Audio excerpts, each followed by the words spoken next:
My background is actually railroad research. My husband and I are railroad aficionados. So he by choice and me by default, you know. We had been walking miles and miles of railroad track trying to find interesting places. And we'd walked and found all the ones that came readily to mind. So I was down here following the newspaper articles when the Milwaukee Road built through to see if I could come up with new names of places that we didn't know were places. And in the course of doing that, I developed a habit of reading newspapers. And somewhere in 1910, I came across the process, actually the 1909 newspapers, I came across the process for opening the Flathead Indian Reservation to homesteading. And there were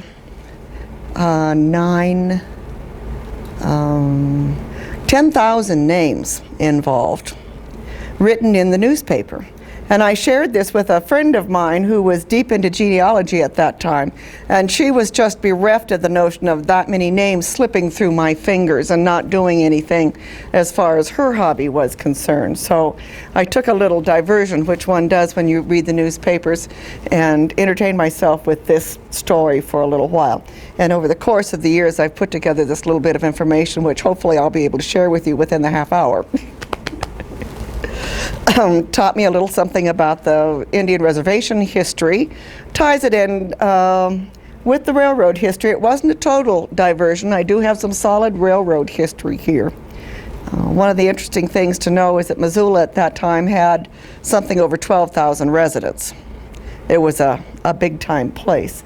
And we're going to look at some numbers tonight on visitation that happened to Missoula during 1909, which is going to boggle your mind. People were rolling in here at the rate of 6,000 a day on the trains and complaining about the accommodations. However, if they got it timed just right, they didn't even have to stay overnight. They could get their business done, get on the next train, and be out of here. So those were the numbers that were exciting to me. Yes? Were they headed east or west? Well, not to give away all the program, but this was not an Oklahoma land rush kind of an opening. That makes for a swell movie. But this one was a very regulated type of process that involved drawing names. And in order to get those names, people had to register in person. And as far as the Missoula, as far as the Flathead Reservation was concerned, the 2 points to register in person were Missoula or Kalispell. And over 81,000 people registered in a 2-week time span in 1909. They had to come here in person. And I'm going to speculate that most of them came to Missoula because the rail connection might have been stronger. How often were the trains running then? A passenger train, there were several passenger trains of varying importance. And they had a standard length, and they might add on a few more cars. And I can't tell you exactly what that was. We'll say 12, you know.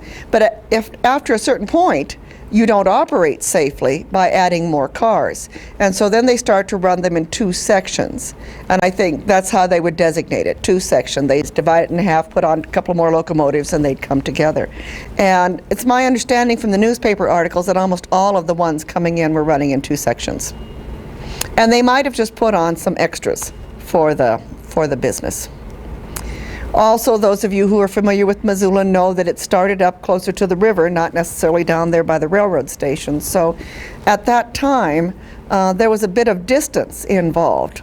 If you came in and got off the train there, you needed to come into town for accommodations.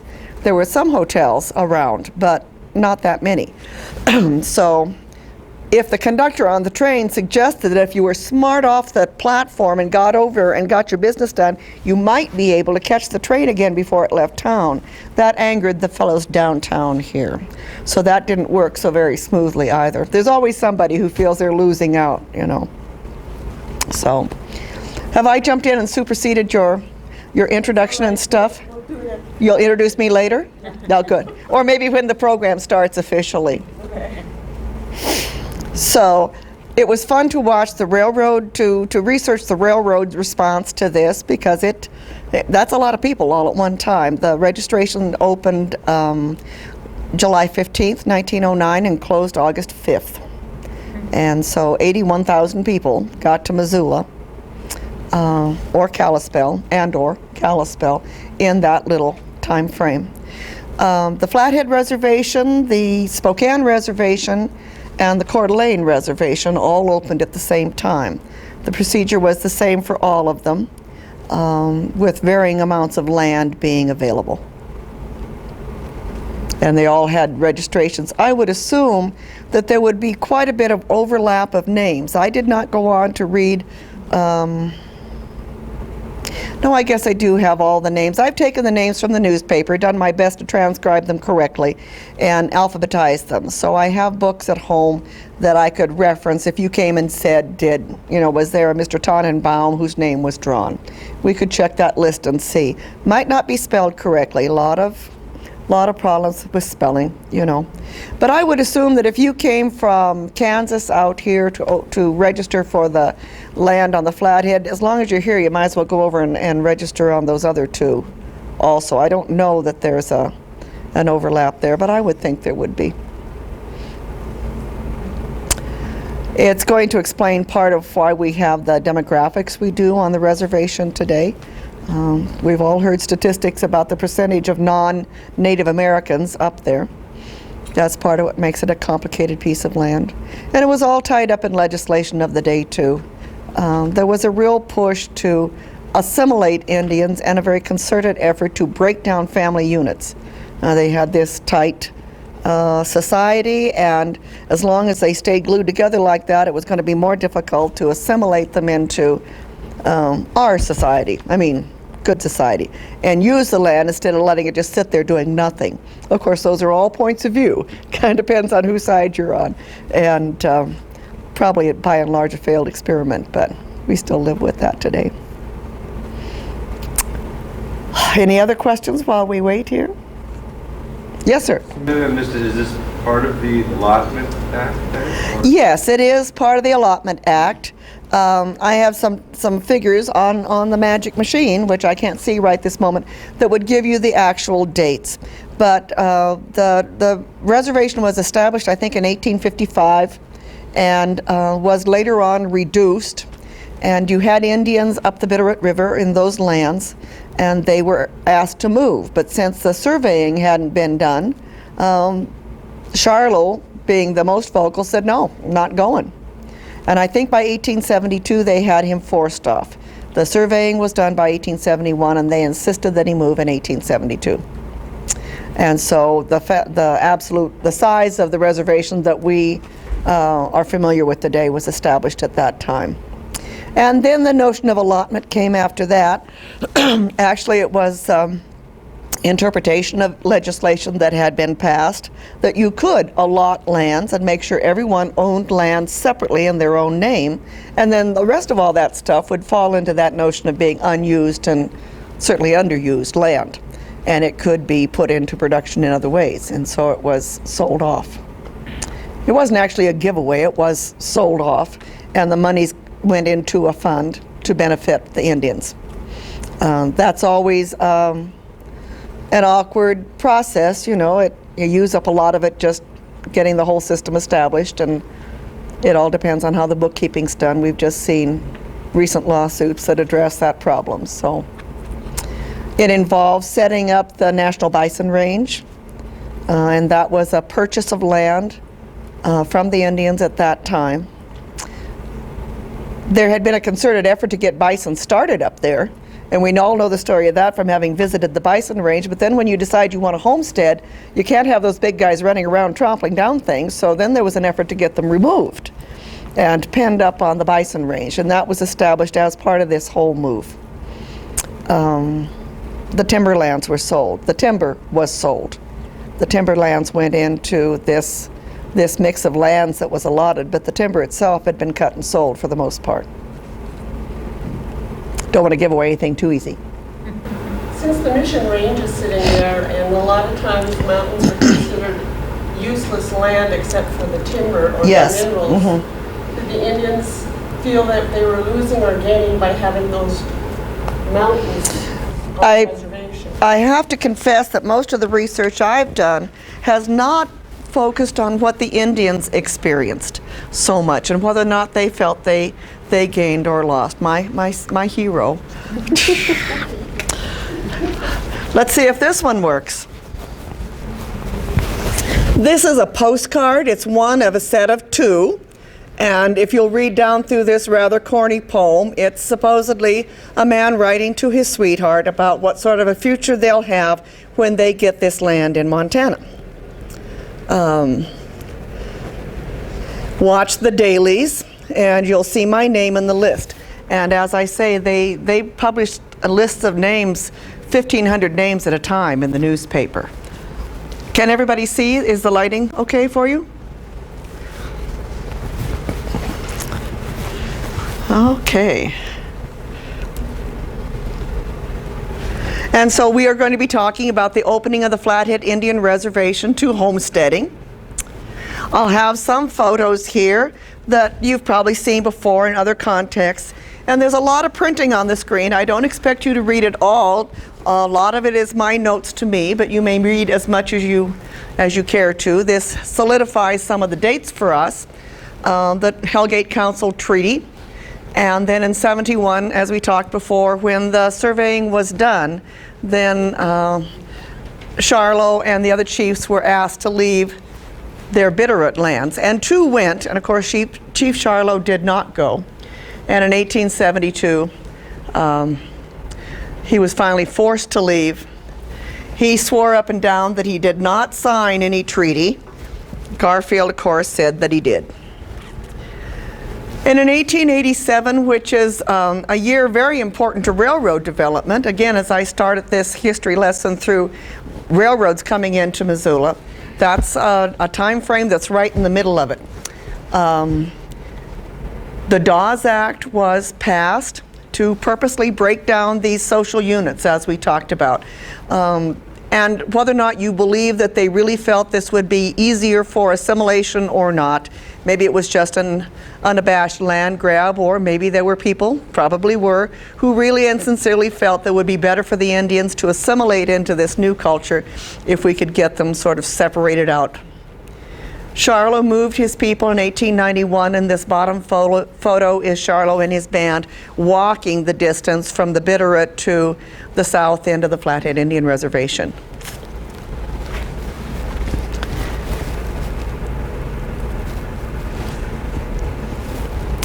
So, continuing on with this timeline, Joseph Dixon was the one who argued that you could look at the Dawes Act and articles in the Hellgate Treaty and put those two things together and come up with this idea to enroll Indians and assign land individually. And then you could open up the rest of the reservation to homesteading. President Taft declared an act, a proclamation, and we'll have a copy of that. And the allotments were started in small to not so small amounts. The land had been separated out. I'm getting ahead of myself. The allotments to the Indians were made on the basis of their standing in the family. If they were a male head of household, they got the most land. If they were a female head of household or a son of majority, then they got the second most land, and so forth on down, until they all had their own piece of land allotted to them specially. They were different sizes in different areas, and you can see there in that 1907 entry that there were a number of things pulled out. Lands for school support, lands for the mission, the National Bison Range, and in 1909 President Taft declared the reservation open. This is a postcard view of the bison being loaded into rail cars at Ravalli. If your eyes are really good, the postcard says Ravati, but you know, if you've never been there, it's probably close enough.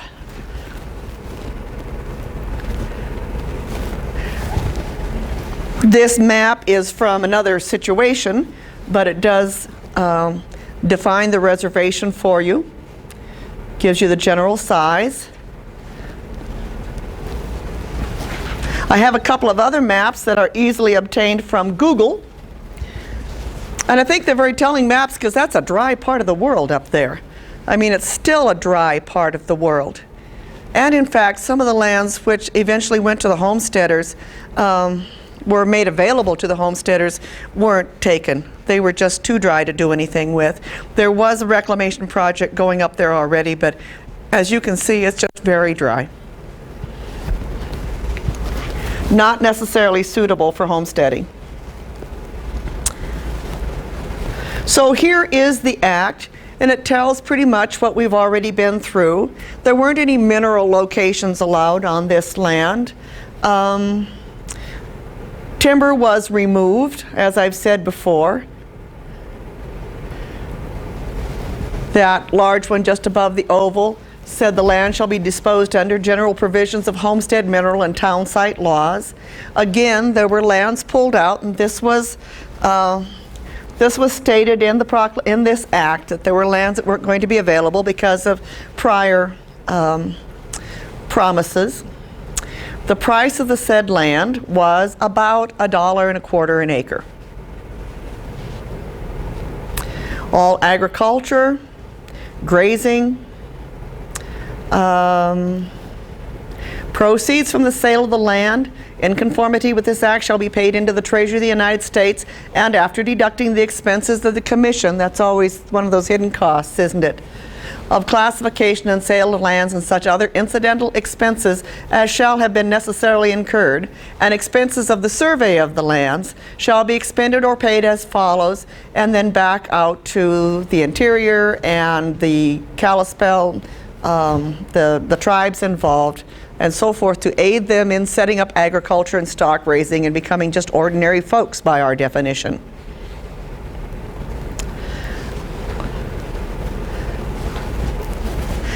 And again, that bottom one, the idea that there would be some money set aside to continue to operate the mission up there. And now we have the proclamation that Taft actually put forward. Yeah, I appreciate that these are not great slides. My son looked at this program and he says, oh, that's a throwaway. Ooh, that's a throwaway. So we'll look at the pictures in the newspaper articles and sort of move right on by them. This thing was widely publicized in the newspaper that this process was going to happen. And there was article after article going through the things that you and I have just hustled through right away. Exactly how it was going to happen, when it was going to happen, what lands were going to be available, how you could go about getting this, and that of course is followed by people who are willing to help you do this for a fee. There's always somebody who's willing to pitch in, you know, for a fee and help you. And so we start down through the provisions. All the people who are qualified to make an entry can begin to do so on the 15th day of July, and that will go through then the 5th day of August. All applications must be on the proper forms furnished by the office. Applications must be sworn in the following places, and it tells you already 1,000 people make the first entry, and the ex-mayor of Wallace was right up there at the head of the line. First one's right off the mark. You had to register in person, or your representative could come register for you. If you were a disabled veteran of the Spanish-American War, or the widow or an orphan thereof, you could have your representative come, but he had to come in person. Somebody had to show up here in person. And there were all these notary publics set up down near the train station in tents. Some of them were associated groups. You see you have amalgamated notaries up there. You'll recognize some names there if you've been studying Montana history and read the newspaper articles. And it shows you these various, I've shown you the various newspaper headlines there that covered this whole process. 10,000 people have been here by the 18th of July. 6,000 a day. And this thing we talked about earlier about you didn't actually have to get into downtown Missoula if you didn't want to. You see, they're having a little complaint with the Chamber of Commerce here, and so they've agreed to shorten their hours. They'll just be down there for the 12 hours instead of working day and night, and they'll see if they can't make it possible for the locals to get a little out of this.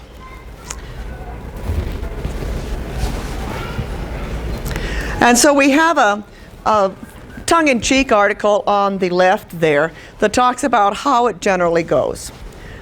You had to show up in person. You had to answer these various questions.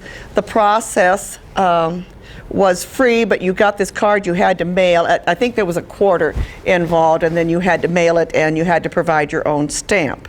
And so they're busy saying here, presently the line is cleared away, and the notary wipes his brow and spies John. Do you wish to register, he asks. And John sidles up to the long desk. How old are you? Comes from the notary, after John has complied with his instructions to write it there.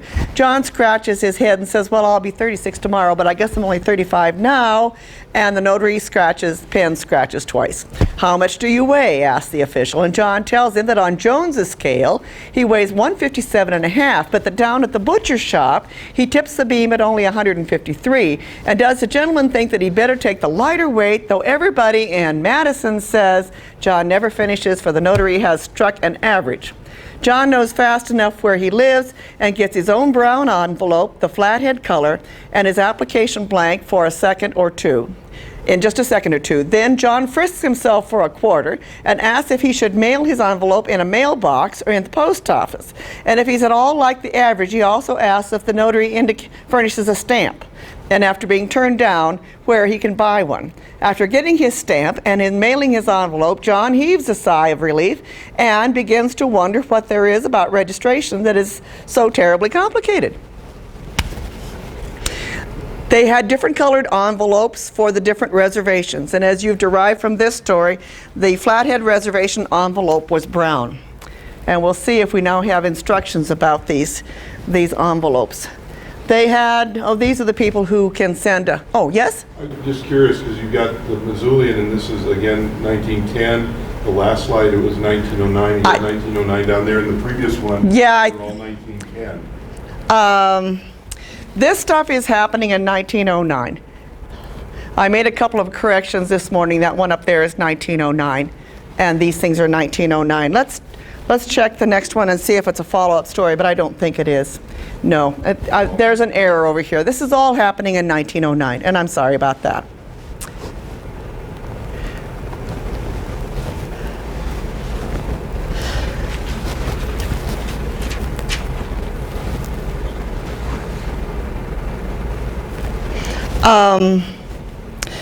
The envelopes they bore no outside identification other than their color. There was no indication of who had written them, no return addresses. They were just mailed to the proper address. And when they got there, they were kept in metal canisters near the doors of the post offices where they were being stored. So lest there be some sort of calamity, those canisters of envelopes could be removed in a hurry and they would be safe. They didn't want any outside identifying. No designating marks are permitted on any of the envelopes. No cancellations. There was a special cancellation designed to cancel the stamps on those envelopes, so you wouldn't know when you looked at it if it came from Madison or if it came from Coeur d'Alene or where it came from. They're put into a separate pouch at East Post Office, sent to the superintendent. Witten was the name of the man overseeing this process. Metal cans of circular construction, about 2 feet 6 inches high, 2 feet in diameter, kept under guard with an easy access to ground floor doors, and so forth. And then this platform was constructed over in Coeur d'Alene City. 40-foot square, fenced with wire netting. The cans will be taken from the registration office to the platform, and then the drawings will develop. And there's a picture of the platform. The envelopes for the Flathead Reservation were all dumped in there, stirred up with potato forks. You have a raised platform over there that had representatives from the newspaper, and I believe there was a telegraph set up to transmit information, and the officials who were making sure that everything was proceeding very, very orderly. And they began to draw for these coveted spots. Now there were 3,000 designated spots on the Flathead Indian Reservation, some of them full-sized homesteads as we think of them, some of them 5-acre plots around the lake, for example, or medium-sized ones on the irrigated lands that had been established. So with 3,000 spots available, they drew 6,000 envelopes, because not everybody's going to want to do it. And we talked about the possibility that people had registered in more than one place. Daughters of prominent people, politicians of the day, were enlisted to start the drawing process. Dressed up in her finery there. I don't think she had to draw day and night until the envelopes were all there, but I know she started it. The printing is not good, but number 3 appears to be Patrick Quigler, somebody from Rosemont, Minnesota. We'll come across him a little later on. Here's another listing of those winners from Missoula proper whose names were drawn. And you will probably recognize family names if you're a longtime Missoula resident.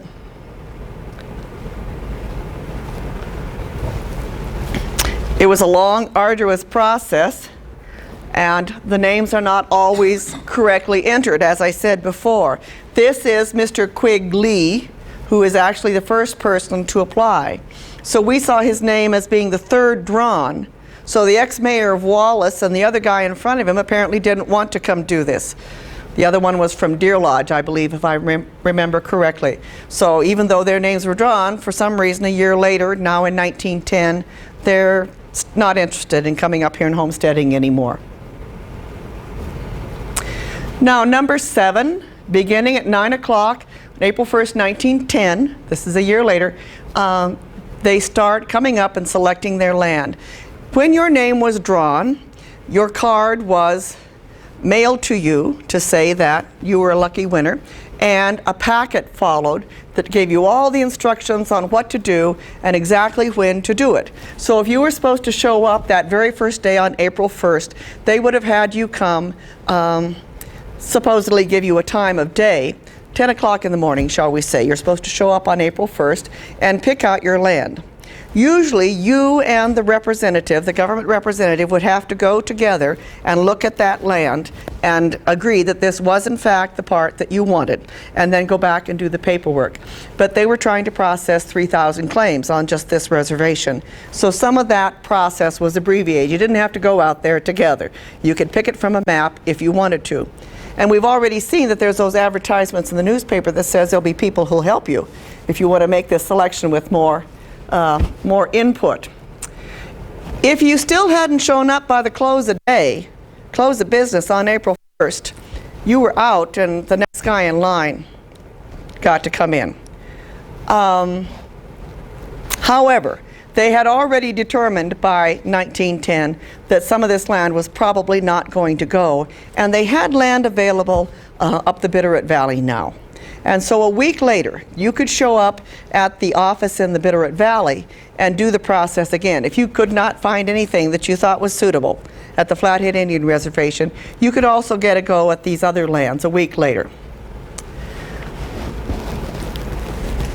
Any questions so far?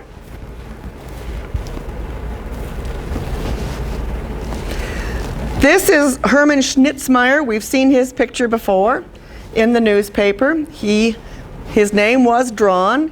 You can see it on the screen. They didn't quite get the spelling right, but apparently was close enough to know who was whom. This is a photograph he took on the platform of people at Ravalli arriving by train to go to the reservation headquarters and start this process. We have an example of one of his photographs up there in the corner. He chose land on Wild Horse Island. I have not tried to track down, I've not been successful trying to track down actual paperwork on this land.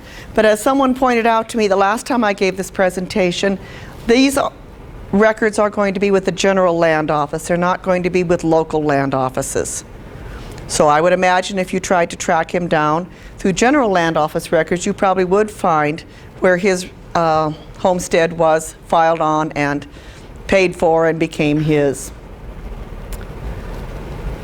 Let's see if there's anything more here that we need to know, more the just proper proclamations. I've got an example of a little baggage tag, actually, that the Northern Pacific put out. They weren't selling lands here. These were reservation lands, but certainly they were going to be peddling their lands also to those people who came out here. Those are the land grant lands that we're still fighting about today that Plum Creek is trying to dispose of. And they were given to the Northern Pacific by our federal government under the signature of Abraham Lincoln. And sale of those lands and revenues from that would help support building the railroad, help reimburse them for building a transcontinental railroad. So they were hoping a lot of people would come out and settle on their lands too. So this is kind of a little summary. The entry for the lands began April 1st, 1910. 6,000 names were drawn from over 81,000 people who came in person to register.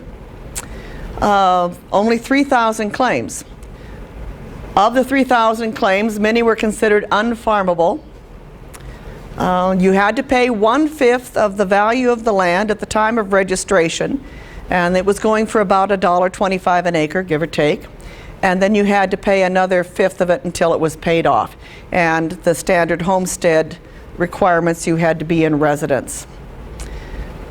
About 38.9, or shall we say 39% of homesteaders who filed for public land between 1900 and 1910 subsequently got titles to their land. We know from studying the homestead end of things that already by the time the Homesteading Act was enacted, farm machinery allowed them to farm a far larger piece of land. These were pretty small parcels. So things were being done already legislatively to make that a more reasonable process. Congressman Harry Dawes, author of the act, expressed his faith in the civilizing power of private property, and he felt Indians need to wear civilized clothes, cultivate the ground, live in houses, ride in Studebaker wagons, send children to school, and drink whiskey and own property, just like ordinary people. So if you guys haven't gotten your Studebaker wagon yet, you want to make sure you've got one. And people who have studied the entire process since then have concluded that actually the Indians turned out to be about as successful homesteading as the whites did. Some people were good at it, some people weren't good at it. Some people married well and started out with a large herd of horses, and so they had a good start in life. Others didn't make that same kind of initial investment, and so they didn't have the same success. The picture on the bottom is my family homesteading. They homesteaded 3 miles south of the Canadian border. I'm sure they had some sort of a powwow around the kitchen table about whether or not they were going to be up to this, you know. The Indians didn't have that luxury. Uncle Sam just came by and said, "Congratulations, here's your 80 acres, you're a farmer." I don't know that there's much record of expertise coming back at them, or help with farming tools, or agricultural advice.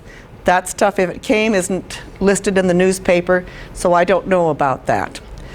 Still, they seem to do about as well as the average person homesteading. There were time limits on when they could sell their allotments. I believe it was a 15-year delay, but I can't remember if it was that long. If they chose to sell them and not be in the farming business, that was up to them. They just wanted to make sure everybody had time to think about this before they got rid of their land. And so here's our closing postcard. It's kind of sad. I didn't draw a claim, girl Swain, but I'm coming home just the same. I'm on my way from Montana, sweetheart, coming on the bumpers of the train. You understand what the bumpers of the train are? It's outside. The man cannot afford a ticket. He's riding on something on the outside of the train, the cow catcher, or if they rode the rods, they were underneath the train, on the truss rods that supported the floor of the car. If they rode the blind baggage, they were on the outside of that accordion-looking thing between the passenger cars, hanging on the ladder. Almost all of it involved tying yourself on with your belt so you didn't get drowsy and fall off. As I cast my optic across the prairie, the once promised land I see, I'll tell you this much, sweetheart, it doesn't look good to me. Just after the drawing, sweetheart, many are now going home where they left their homes and families, and they never more will roam.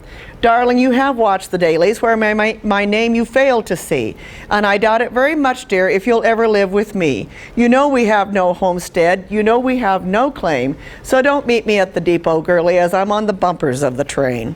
It's just going to be too embarrassing to come back home with no land. That is the presentation, and I'll answer questions. Just a moment, I'm not sure we want to look at that. The price is 10 cents for that postcard. Is that what you paid, or is that what it cost back then? That's what it would have cost then, which was a bit, you know, if you'd come on the bumpers of the train. Now, I think I got it for something around, yeah, I think I got it for something around $3. And I've since moved those 2 cards on. Apparently they're fairly collectible. The 2 I found were at a little antique store in Hungry Horse. And she had multiples of them, but that was then. This is now. So, any other questions? I guess I don't understand the homesteading and having to pay for the land. I thought you got the land and you had to prove it up, but you still had to pay for it as well. Well, I'm wondering if that might not have been a requirement on this land. The other land was government land, and they just desperately wanted you to settle it, you know, to get people out here in this great expanse of the West. But this land was actually owned by someone, and to keep all the bookkeeping straight, they needed to have some return to give the Indians for giving up the land. We had pushed them around quite a bit by this point, you know, and so I think there was some effort to try to at least give it the appearance of having been on the up and up. They had land which they weren't using, and that was sold, and the proceeds were for their benefit. I suspect that my grandparents bought land from what had been Great Northern land. And the Great Northern Railroad bought a lot of land. They were not a land grant railroad.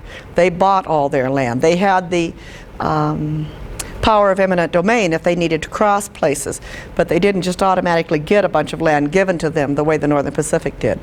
The transfer of lands from the public to the private sector in the form of those land grants to the Northern Pacific was the largest transfer of land from public to private in the history of our nation to date. And it was a very controversial thing even at that time. The Great Northern, when it came across in the 1890s, were up against what was known as the Great Northern Indian Reservation, and that was great in terms of large and northern as not southern, not anything to do with the name of the railroad Great Northern. It was that great big Northern Indian Reservation up there, and rumor has it that the Northern Pacific was actively lobbying in Congress against whittling down the size of that reservation or allowing them a right-of-way across it. So I don't know. My grandparents might have had land that started out as Indian reservation land. I don't have a sense of history that goes back that far to know. But I do know they made a conscious effort to leave Iowa in a white clapboard house with a picket fence. Things are looking pretty good when I look at those family photos, to come out here and live in that little soddy we saw, you know, little tar paper shack. It was a kit home, and I think it was 16 by 24 or something like that. And as people bottomed out and left, my grandfather was able to get a second one and pull it together and make an L that was twice as large. And then they filled in that, and then they put a porch, and that house sits up in Hingham today. So I think it's pink. Which apparently would not have been what my grandfather painted. Apparently he didn't paint. He just let things weather out. Excuse me? It's inhabited? Yes, it is. It has been moved in from the homestead north of Goldstone. But I know from listening to my mother's stories that they had a different process. And the Indians on the reservation didn't have the luxury of that process, like I say. They were just gifted with land, and then they could be farmers or not. If the Indians didn't prove up their land, did they lose it like other homesteaders? No, it was a flat-out allotment to them. The process had been going on, and there's a nice documentation, I think, of what happened with the Nez Perce land down around Spalding, Idaho. there was a woman designated by the government who came in and made sure that all the Indians were listed and they got lands matched up and things were cross-checked, and then they would send her to another reservation to do that. Yes? You said that these homestead records were filed with the government land office? That's what somebody indicated to me. I gave this for a history group last winter. Have you checked the government land office records page to see if any? I have not. I have not. I would think Herman would be our best, would be a pretty good place to start, because we know a little bit about him. You know, we were able to read about him in the newspaper even today. It's a rather unique name, so we would have some positive spelling and so forth. I don't know what it's going to show us. It's just one of those little curious things. I have a friend through our railroad acquaintance. I'm trying to get to Herman, please excuse me. Through our railroad acquaintances, who is convinced that there was in fact an Oklahoma sort of land rush, and the family mythology supports that. That's how they got their land. Whoops.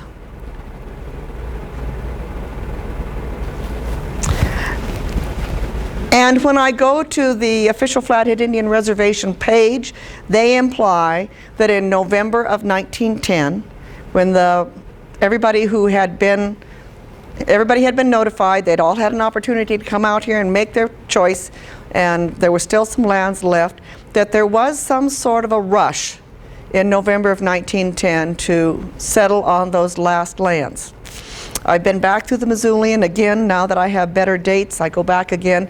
I don't find anything that supports that. That doesn't mean it doesn't happen. It just means I haven't found it. So they might have. When I take his family name and I look at the list of names from the newspaper, I don't find it there. So they didn't get it through the drawing process unless the spelling is awful, and it was a fairly straightforward name. And the Missoulian had all the names. The Missoulian. Wasn't it somewhere in Kalispell and some? No, that was part of what was going on that platform, the covered part behind the fence and the pretty little girls in white.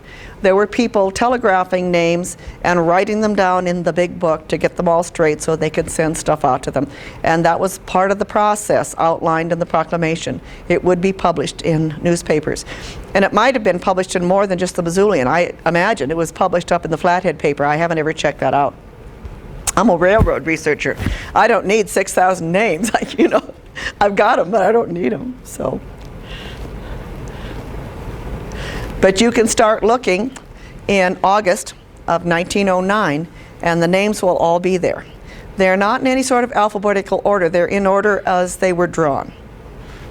If you need to try to track down a friend or a family member, you can give me a call, and I'll look them up in my alphabetical list and see what we can find. Yeah? You can get all that, excuse me, all the land records are in Lake County Plat Room. Are they? Yeah, at that time it was Flathead County. Lake County wasn't created till Right. 1923, but all that was transferred to Lake County. I thought I would find them in the Missoula offices because the counties weren't subdivided at that time, but Yeah, it's in Bolson. okay. That would make a certain amount of sense, wouldn't it? You know. It might be fun to take one and just track it down for the fun of it. Thank you, Jan. Okay, I'm so sorry about the slow start, folks. Now, since we have Herman Schnitzmeyer up here, Nettie Kellogg, who was just speaking a moment ago, will be giving a presentation about him on October 8th, so be sure to come for that one. It's really good. I've already heard it, and I'm waiting to hear it again. Good.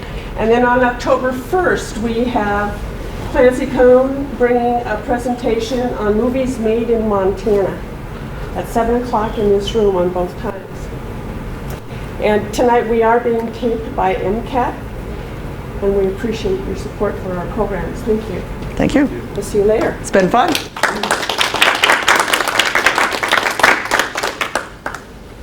Best laid plans.